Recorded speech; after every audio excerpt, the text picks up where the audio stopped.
Want us to move our freshly buried family member from the family plot? Enjoy not being able to access your farm this spring and your ruined reputation.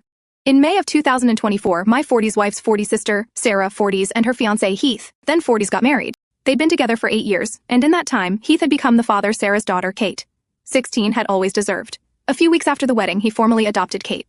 Heath was the kind of man who you couldn't help but love. Funny, genuine, hardworking, always the first to offer help. Always the last one to leave a party because he stayed to clean up. He always looked for an excuse to get the family together, to fire up his grills and break out the bourbon. The last time he did it was his 50th birthday. A month later, almost to the day, he suffered a massive heart attack and died.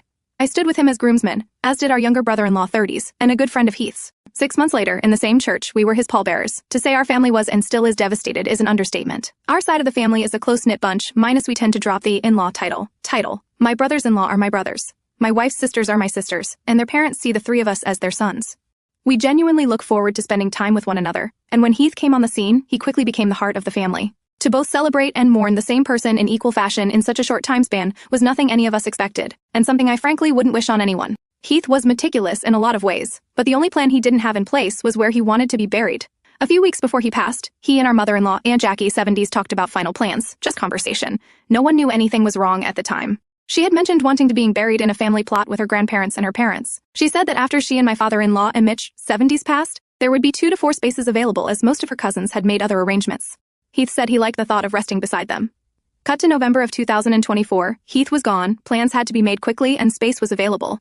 He died on a Saturday, we buried him the following Friday. On Monday, Jackie received a phone call from one of her cousins in Bertha, 60s, not to offer condolences, but to ask, how could you bury that stranger next to Grandma?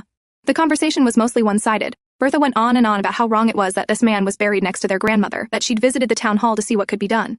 Jackie's only response was, Bertha, he was my son. We just buried him. We didn't know what else to do.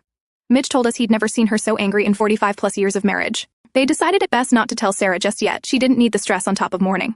A few days passed, Jackie got call from Charlotte, 70s, another cousin's wife. Charlotte went on to tell Jackie that Bertha and her sister had obtained a lawyer and were going to attempt to sue Sarah for Heath's removal. It was at this point that Mitch and Jackie decided to go to Sarah and Kate's house and tell them what was going on. Sarah was understandably angry, confused, and hurt. She owned the plot that Heath was buried in and the plot beside it, so legally she was fine. But beyond that, how can someone who calls themselves in family do this?